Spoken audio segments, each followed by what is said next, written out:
안녕하세요. 오늘 여러분과 함께 아주 흥미로운 탐구를 시작해 보려 합니다. 요즘 명상, 정말 많이 이야기하죠. 네, 맞아요. 인도에서 온 요가 수련법이 좋다고 하면 그것만 막 따라 하기도 하고, 또 어떤 분들은 그냥 멍 때리기, 아, 네네. 뭐 불멍, 물멍 이런 걸 하기도 하고요. 이게 뭐가 진짜 나한테 맞는 건지, 이게 뭐 궁극적인 답인지 좀 헷갈릴 때가 많습니다. 그렇죠. 오늘 제공해 주신 자료들을 바탕으로 이 명상이라는 수행법이 대체 뭔지, 그리고 이게 우리가 살고 있는 더 큰 흐름, 뭐 소위 영성 시대라고 하던데 그거와는 어떤 관계가 있는지 한번 깊이 있게 들여다보겠습니다. 네, 바로 그 지점입니다. 많은 분들이 다양한 수영법을 접하면서 이게 다인가?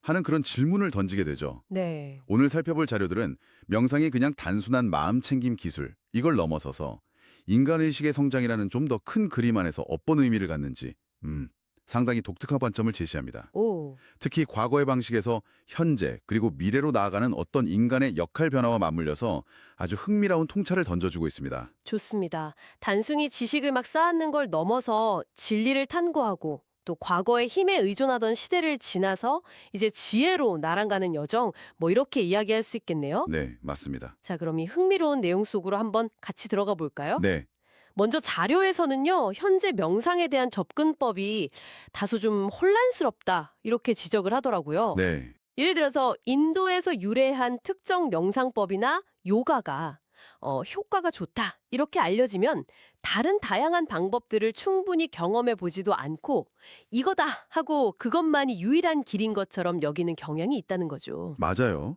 내가 해보니 이게 최고더라, 뭐 이런 식으로요. 네네. 바로 그 지점을 자료는 수련이라는 좀 더 큰 틀에서 봐야 한다고 강조합니다. 아, 수련요? 네, 자료에 따르면 인간이 할 수 있는 수련법은 뭐 5만 가지나 된다, 이렇게 표현하는데요. 5만 가지나요? 와. 그만큼 무수히 많다는 뜻이겠죠. 명상은 그 수많은 수련법 중에 그냥 하나일 뿐이라는 겁니다. 아, 정말 그중에 하나일 네, 뿐이다. 요가도 마찬가지고요. 뭐 기공, 참선, 기도 등등등 모든 수련법들은 각기 다른 목적과 효과를 가진 어찌 보면 기술적인 방법들이다. 이런 관점입니다. 그렇군요. 그래서 어쩌면 특정 명상법에서 좀 한계를 느끼거나 기대했던 답을 얻지 못했을 때 사람들이 멍 때리기나 뭐 불멍 같은 다른 형태들을 찾아 나선 것일 수도 있겠다. 이렇게 분석을 하네요. 네네. 뭐 산 정상에서 그냥 멍하니 있거나 모닥불이 이렇게 보면서 시간을 보내는 것들이요. 그렇죠. 이런 현상들이 명상이라는 특정 방법의 한계, 혹은 뭐랄까 더 근본적인 무언가를 찾는 과정에서 나타난 일종의 옆길 찾기 같은 거일 수 있다. 이런 시각입니다. 네.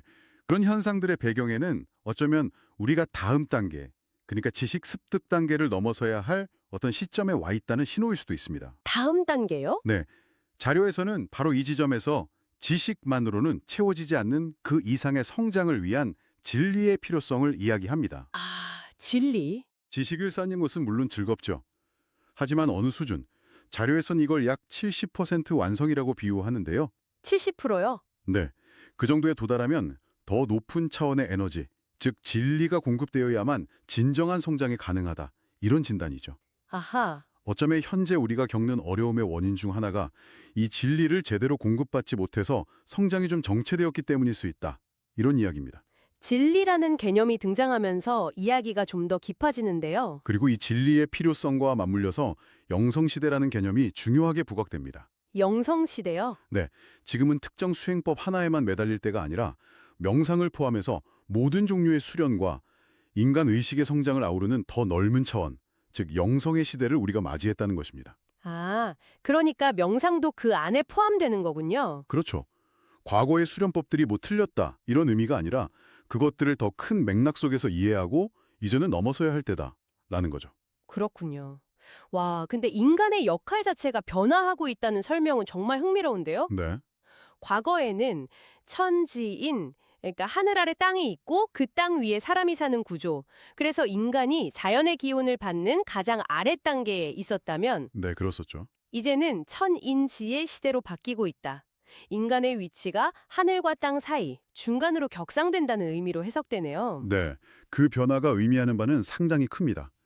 인간이 영적으로 성장해서 단순히 자연에 순응하는 존재를 넘어서 그 널리 인간을 이롭게 하는 홍익인간의 이상에 가까워지고 아, 홍익인간. 네, 신적인 성품을 회복하면서 지상의 기운, 즉 땅의 에너지를 조화롭게 다스리는 주체적인 존재로 변화한다는 뜻입니다.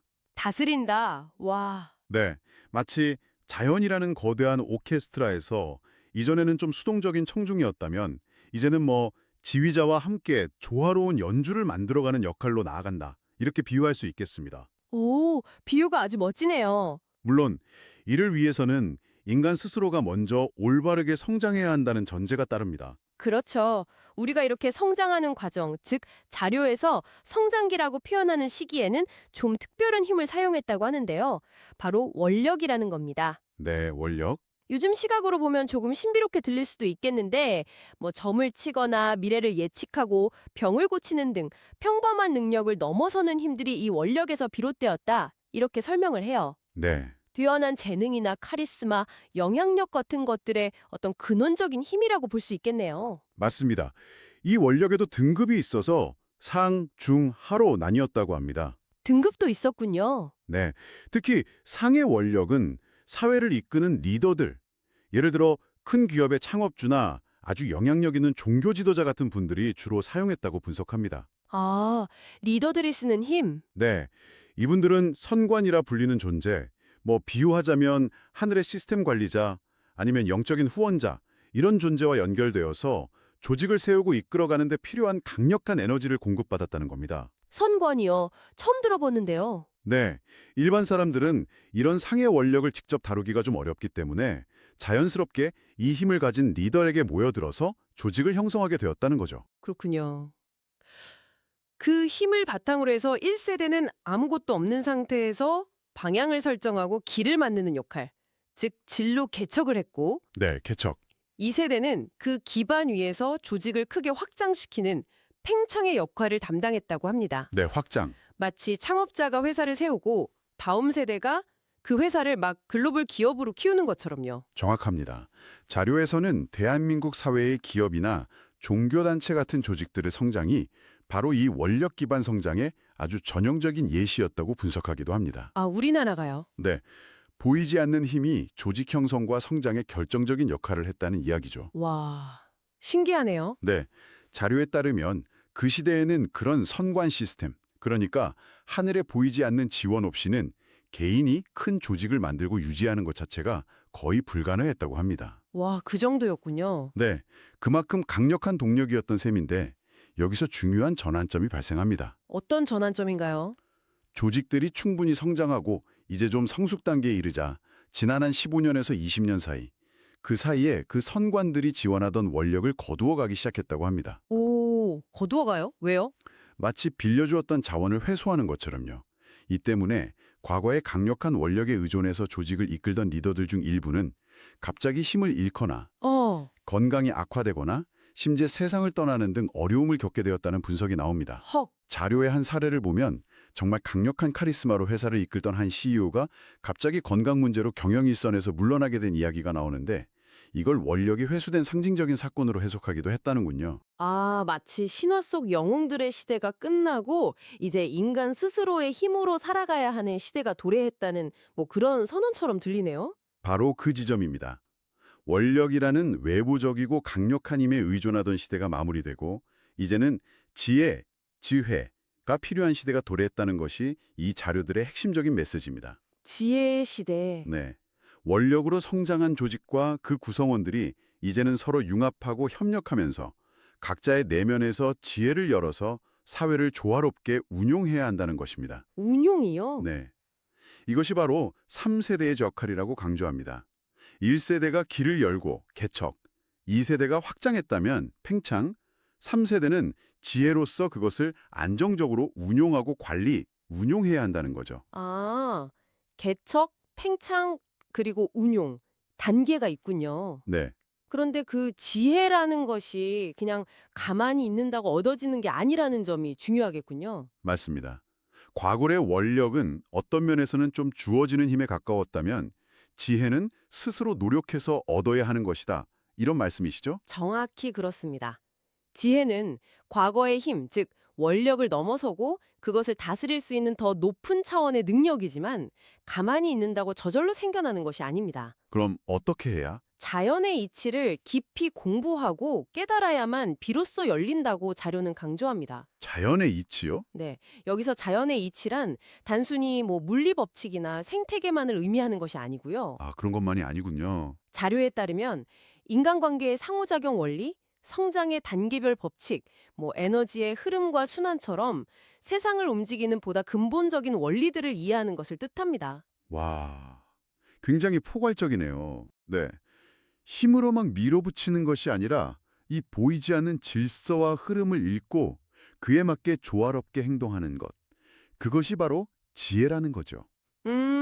힘은 지혜를 이길 수 없지만 지혜는 힘을 올바르게 이끌고 다스릴 수 있습니다. 힘의 시대에서 이치의 시대로 참으로 거대한 전환이네요. 그렇다면 이 모든 흐름 속에서 처음에 이야기했던 명상은 어떤 의미를 갖게 되는 걸까요? 네, 그렇죠. 이 거대한 시대적 변화와 인간의식 성장의 맥락에서 명상을 다시 조명해 보면요. 명상은 우리가 아직 성장 단계에 있고 외부의 힘, 즉 원력을 키우거나 빌려 쓰던 시기에 필요했던 여러 수련법 중 하나였다. 이렇게 볼 수 있습니다. 아, 그 시기에 필요했던 수련법 중 하나. 네. 몸 공부, 마음 공부, 기운 공부 등등 자신을 단련하고 성장시키기 위한 다양한 방법들 중 하나였던 거죠. 아, 그렇군요. 그러니까 명상 자체가 최종 목적지나 유일한 해답 이런 게 아니라 네. 원력을 키우고 영적으로 성장해 나가던 특정 단계에서 매우 유용했던 도구였다. 이런 의미로 받아들일 수 있겠네요. 맞습니다. 하지만 이제는 그 원력의 시대를 지나서 내면의 지혜를 열고 발현해야 하는 새로운 시대, 즉 영성 시대로 접어들었기 때문에 네. 명상의 역할이나 우리가 명상을 대하는 관점 또한 달라져야 한다는 뜻으로 해석됩니다. 그렇죠. 과거의 방식에만 머물러 있다면 새로운 시대가 요구하는 그 지혜로운 운용을 해나가기가 좀 어려울 수 있다. 이런 일종의 메시지처럼 들리기도 합니다. 네. 오늘 저희가 함께 탐색해본 내용은 참 깊임을 있습니다. 명상이라는 특정 수행법이 전부가 아니며 우리는 외부적인 힘인 원력에 의존하던 성장기를 지나 이제 내면의 지혜를 발현해야 하는 영성 시대에 살고 있다. 이 통찰이 핵심이었죠. 네. 또한 인간의 역할이 단순히 자연의 영향을 받는 천지인의 존재에서 세상을 이해하고 조화롭게 이끌어가는 천인지의 주체로 변화하고 있다는 점도 아주 인상 깊었습니다. 네. 오늘 논의를 요약하자면 이제 외부의 힘이나 특정 방법에 의존하던 단계를 좀 넘어서야 한다는 것입니다. 네. 우리 각자가 내면의 지혜를 일깨우고 발현해서 자기 자신과 주변 사람들과의 관계, 그리고 우리가 속한 사회를 더 조화롭고 슬기롭게 운용해 나가는 단계로 나아가야 한다는 거죠.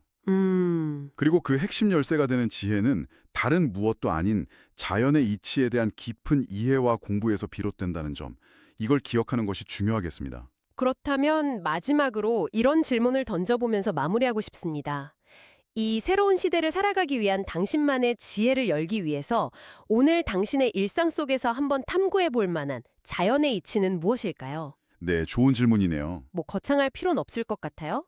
해가 뜨고 지는 자연의 리듬, 계절의 변화 속에서 식물이 자라는 모습, 혹은 어쩌면 사람들 사이의 관계에서 반복되는 어떤 패턴이나 원리 같은 것들 말이죠. 네, 아주 작은 것에서도 발견할 수 있죠. 당신의 주변, 당신의 삶 속에서 발견할 수 있는 작은 이치 하나로부터 지혜의 실마리를 찾아보는 것은 어떨까요?